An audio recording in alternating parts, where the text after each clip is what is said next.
Hey everyone, and welcome to this week's episode of the Ask Jeff Show. We have 3 brand new questions for you guys. As always, if you have any questions for me that you'd like me to answer on a future show, just leave them in the comment section below or reach out to me on Facebook. Also, make sure you subscribe and the notification so you don't miss any future live shows, and that way whenever I do go live you'll be notified. So this week's questions, the first one is they want to know, is email marketing still effective?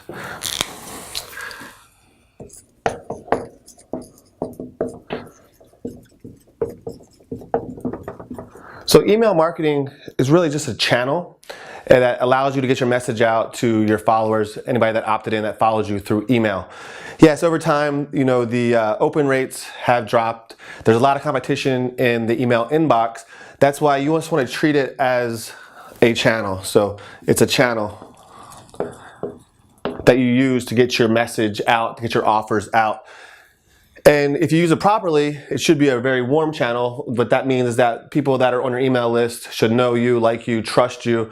It should convert better than, like a cold traffic to like a Facebook ad or something like that. So you have to be doing email marketing properly to leverage it. And it's still one of the best ways to get leads, to come in, to get prospects, to take you up on your offers. So email marketing is still effective, but just look at it as one channel out of many. Some of the other channels, it'd be Facebook fans. You're growing your fan base, so that way you're getting in front of them with your content, with your marketing stuff. It could be your Instagram followers. It could still be like your custom audiences.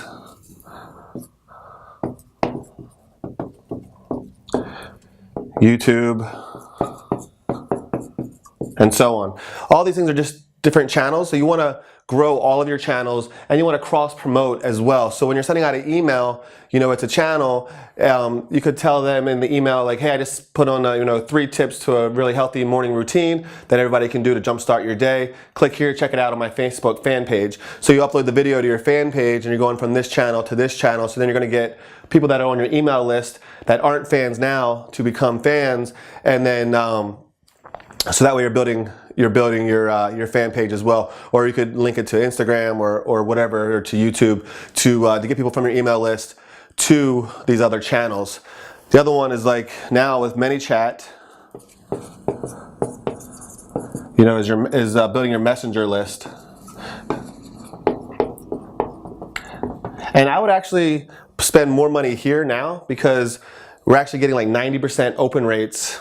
I mean, who knows what's going to happen in the future with ManyChat or services like it because of all the data breaches with Facebook and Analytica and all that stuff, and the FTC is looking into Facebook. So this might actually go away, but right now it's still working. So I would use it as much as possible until they do take it away.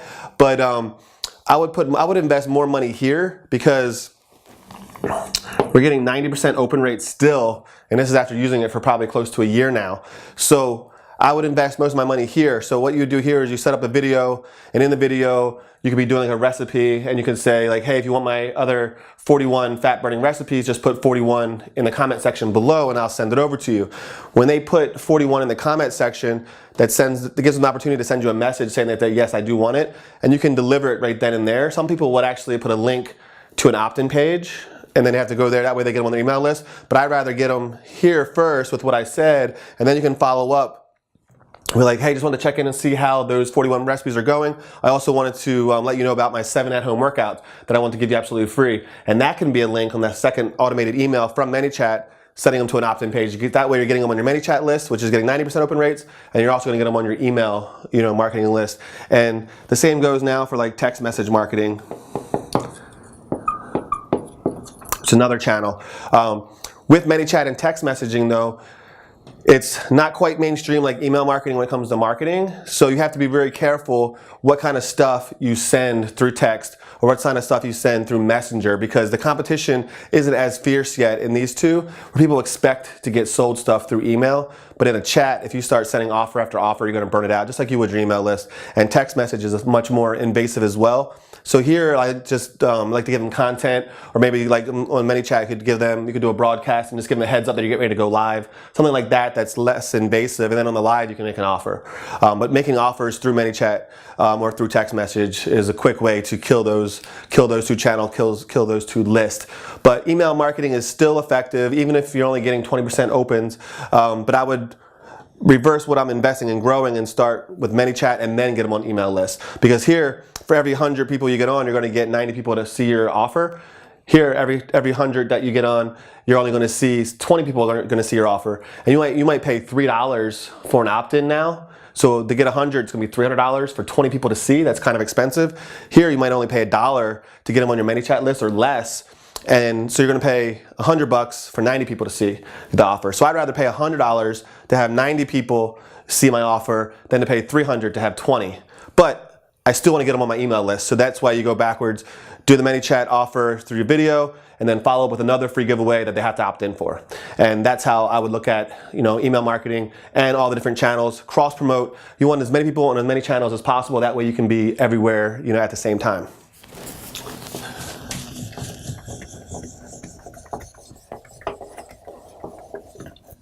Our second question is that this person wants to know how they can collect more testimonials.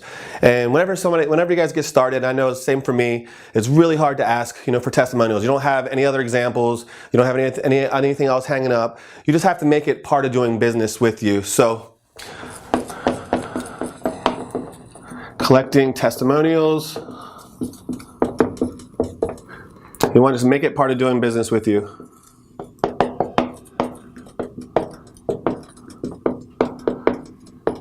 And what that means is make it part of your program. We make everybody weigh in, do their body fat, and submit pictures on a weekly basis using my Fit Clients software. If you don't have that, it's only $19 a month. You can get it at fitclients.com. And it's super simple. It's easy for them to use. They can upload their pictures right to the software, track their weight, track their body fat. And we do it on Mondays. We call them Motivational Mondays. That way you're getting pictures every single time. What I also do is anybody that gets a really good result, I try to get a video, try to get them recognition and also get them on video. The cool thing about video is that you can always repurpose it to an image with quotes. You can pull sound bites out of the video. And some of your clients don't know what to say in a video, so there's a little formula that you can use to create really effective testimonials. And there's 5 questions that you want them to answer in the video, and I'll go over those 5 questions. So I'll do video testimonial, and there's 5 questions. So when you ask them the questions for the video and for the video testimonial, you want them to repeat the question in the answer, so that way you can edit the question out and it looks like they're just making a statement. And it's going to make a much cleaner testimonial, much cleaner soundbite for you to be able to use in making like a bigger production video as far with incorporating testimonials in there. Because like if the first question is, what was your life like before joining XYZ gym? So, what was your life like before joining?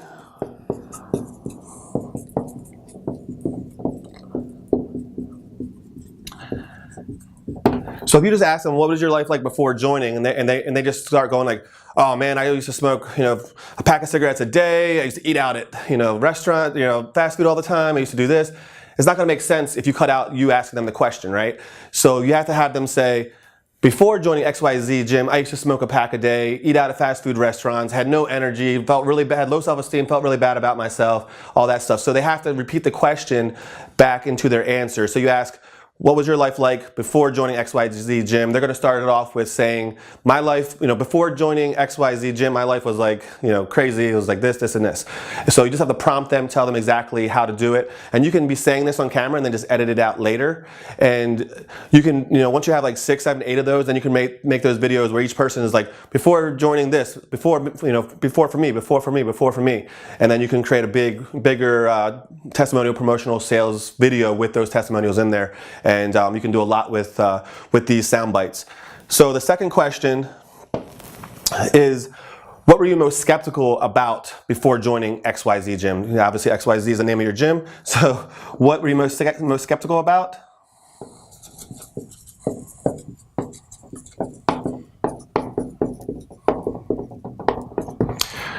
Again, they're going to say, before, joining XYZ Gym, I was really skeptical about, the prices, and, maybe they're a little bit more, but once I joined, the value was really there. I mean, they really, take a lot of time and help you with every little question you have. They're calling me and checking up on me and all this stuff. So they want to repeat the question, what they were most skeptical about before joining, as a second question.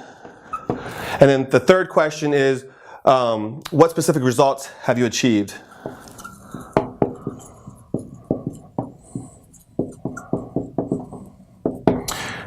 And they're going to say, in 3 months, I was able to lose, 15 pounds, following their easy to follow meal plans, and, with accountability and the high intensity exercises or whatever, I was able to do X, Y, Z. So they're just going to repeat again. This is what I achieved. Fourth question. And there is a sixth one that you can ask as well. I can add a bonus one on there if you want. But what specific results is the third one. Fourth one is, what do you like most about XYZ Gym? What's your favorite? What's your favorite thing about?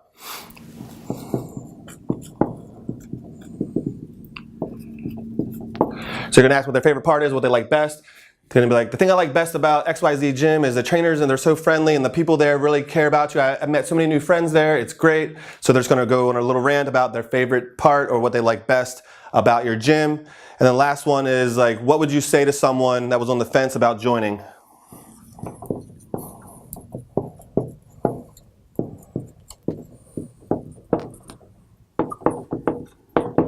So what would you say to someone that was on the fence about joining? So they would start off with like, if you're on the fence about joining XYZ Bootcamp, I was a little nervous too. I was skeptical of this, that, but don't worry about it. You should just go for it. They give you like a 30-day money-back guarantee. There's no pressure, in the sales. So just come in and experience it for yourself. You're gonna love it. Whatever. This is their little soundbite of pretty much selling your gym, for you.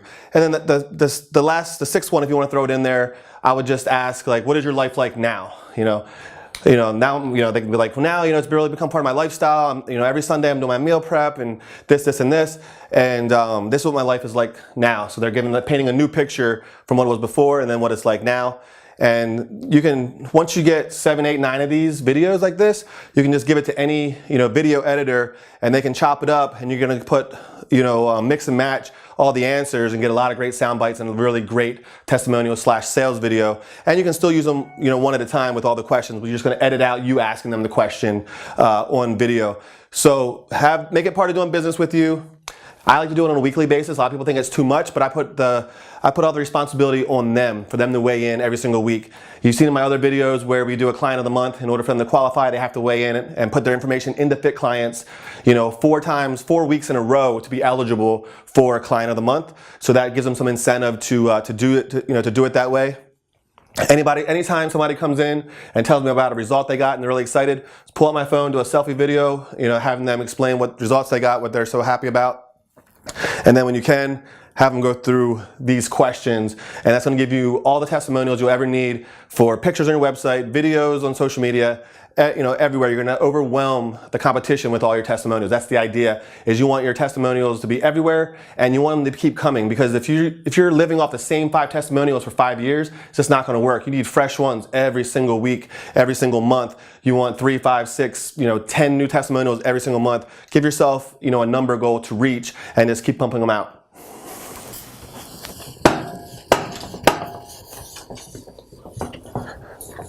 All right, and the last question for this week, this person is subleasing from a studio right now, but they're at the point where they're ready to get their own studio. And they're asking, I'm trying to find a location to open up my own studio. What are some things that I should be looking for, or what things should I consider when looking for a location? So, choosing a location. So, number one is, for everyone, is going to be price. And you don't always want to go with the cheapest one, because there's other factors which we're going to talk about which will take care of price. Because in the long run, and depending on what your budget is, what your operating capital is, in the long run, $2,000 or $3,000 a month more isn't going to make a big difference. But in the beginning, obviously, if you don't have the operating capital, it could make or break you. So if you have it, I'd be willing to pay a little bit more to be in a better location that has more of the other factors that we are talking about. When it comes to like a retail space or light industrial, you kind of want to, there's some that are like kind of hybrids. It's not quite a shopping center, and it's not quite light industrial. Light industrial is fine if you find the right place, but the main thing with that is there's usually not enough parking. You got to think, like if you're doing 20 to 30 people in a boot camp class and you're doing back-to-back classes, that's 60 cars in the parking lot while there's transition, going on. So you're going to need a lot of parking. So parking is key. The other thing is a landlord. When you're looking for a landlord, I like to look for one single owner. Like an old timer that owns a building, used to have a business there, used to be like an entrepreneur, somebody that can see themselves in you, wants to give the little guy a shot. This person you're going to be able to negotiate with a lot more. They're going to bend over backwards to help you, especially if they like you. And you're going to have a lot more flexibility with this person. If it's a big corporation, you can't negotiate. Either you accept the terms the way they are. They're probably not going to give you any ramp up time, maybe a month at the most. They're not going to give you any considerations really at all. If that building sits there for another 3, 4, 5, 6 months or even a year, for them to wait for the right person that's going to be there for long term, it's worth it to them because they probably already own the building outright. So the landlord, I'd be looking for, like a single owner. And then always your neighbors is a factor as well. You want to make sure there's not like a dentist office right next door where the bass is pumping and you're gonna, rattling, the walls. Anything that is going to be disturbing to the neighbors. You want to have good neighbors. If you are going to pay a little bit more in price, that's where you want, obviously a Starbucks would be perfect, but that's going to be retail and you're going to probably pay a lot. But sometimes you might have a Starbucks in the front and some light industrial or hybrid spaces in the back. That would be good too, because then you can still pull from the traffic from Starbucks. But consider the neighbors and see if they serve a similar clientele in a non-competing way. That's always good. A hair salon would be good. Gymnastics center would be good. A martial arts studio would be good. Any of those things that you could leverage, that you could help them, and obviously in return end up them helping you as well. So neighbors is another factor involved. So I would pay more for better neighbors or for better exposure or traffic that I could draw from to help offset some of the marketing costs. Parking is probably one of the most important factors besides actually having a landlord that will help and work with you and give you a break here and there. When you're looking at spaces, look at the build out, because this is if you find a place that was an old office building and it's got a lot of little walls and a lot of little offices, you might spend your whole build out budget just in the demolition. So if you're working with a corporation that's not willing to work with you, they're not going to care. They're like, you pay for it. We're giving it to you as is. You're going to have to bust down all the walls. You're going to have to get dumpsters. You're going to have to pay for all that, for all that stuff. So when I'm looking for a build out, I like to look for a shell. So all I have to do is put a flooring and it's wide open. Maybe put up, a front desk area. A shell with a bathroom is perfect. That way it's like zero demo, and then $5,000-$10,000 build out, flooring and paint, and you're good to go. If you find one that has a lot of little office spaces, I've done it before and done the demo myself with my brothers. It sucks. It's a lot of work and a lot of money. Again, with a single owner, they're going to be willing to work with you. If there is a lot of office, a lot of demo that needs to be done, use that in your negotiation to get 2, 3, even 4 or 5 months of free rent. I was able to get 6 months of free rent when I got my space because there was a lot of that demo that needed to be done. And in that case, I weighed my options. It was worth it to do the demo myself because I had time before I had to start paying to get it done. But during the build out phase, you want to make that as easy as possible. Try to find a shell with just the bathroom already done and everything else wide open, so you have the flexibility to build it how you want, and you're not restricted by $10,000, $15,000, $20,000 a demo before you even get started. And so these are the key factors. Some other tips on choosing a location is in your area, go and find everything that's available. So let me just go ahead and erase some of this. You want to find all the potential spots, whether you're really like it or not. Just make a list. So find all potential locations. So the reason you're going to do this, you're going to find all the potential locations. You're going to go into the ones that you're least excited about first and talk to the landlord, talk to the corporation. They might want a tax history, they might want, some proof of funds, stuff like that. You won't have it prepared because it's your first time. You're not going to know what they want. Go get what they want. Even if they accept you and you don't really want it, you can always deny it later. But what's going to happen is you're going to go in and you're going to ask the questions and you're going to look like you don't know what you're doing. And that's fine because you don't really care about this location. But when you go to the next location that is higher up on your list, you do the same thing. Now they're like, hey, do you have proof of funds? Yes, I do, right here. Do you have this? Yes, I do. You're gonna look a lot more prepared. And by the time you go through 3, 4, 5, 6 locations, as you get to the top 3 that you want, now you can say, well, hey, over on this street, this guy was willing to do this for me. If you can do that, then I'd much rather come here. You can play them off each other and use that in your negotiations. And you're also gonna look very professional and have all your stuff together. You're gonna come with a whole packet. Every question they ask, you're already going to have everything they need. Maybe like 1 or 2 things that you might not, but it's going to be well more prepared than anybody else. They're going to take you a lot more serious. And you can use and you know what all the other offers are out there, price, how many free months, how much build out you have to do, how much demo you have to do. And you can use those locations that you don't care about to get the one that you want. All these owners know what's out there. They already know what's out there. They know the competition. So when you start calling these other places out, they're going to know that you've done your research, and they're going to be much more willing to work with you, and you're going to get a much better deal. And that is all I have for you guys this week. Take care. I'll see you guys soon.